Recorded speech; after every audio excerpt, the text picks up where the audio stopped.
2019 YCP సర్కార్ పాలనలో ప్రజలు చాలా అంటే చాలా విషయాలు తెలుసుకున్నారు. అధికారం చేతిలో ఉంటే ఏవైనా చెల్లుబాటైపోతుందనేది ఆ 5 ఏళ్లలో ప్రజలు అర్థమైంది. ఆ అధికారంతో ఎంత అవినీతి చేసినా ఎవ్వడు ఏం పీకలేడు. నోటికి ఎంత వస్తే అంత వాగినా ఎవడు ప్రశ్నించలేదు. ఇంట్లో ఆడవాళ్ళని తూలనాడినా ఎవరు ఏం చేయలేదు. అది కాకుండా సాక్షాత్తు 14 ఏళ్లు ముఖ్యమంత్రిగా చేసిన చంద్రబాబు లాంటి వ్యక్తిని కనీసం సాక్ష్యాలు లేకుండా అరెస్ట్ చేసి 53 రోజులు జైల్లో పెట్టచ్చు.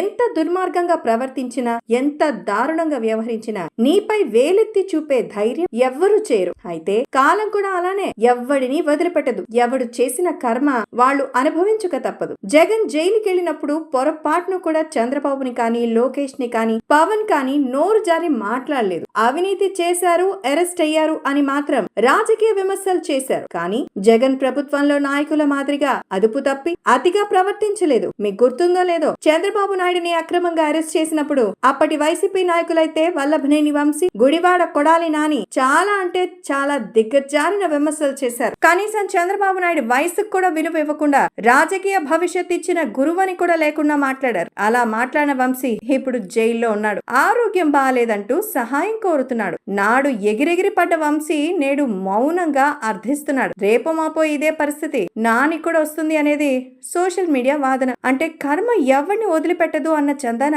చేసిన తప్పులు, చూపిన పొగరు, మితిమీరిన అహంకారం అన్నిటినీ కాలం సమాధానం చెప్తుందన్న మాట మరోమారు నిజమైంది.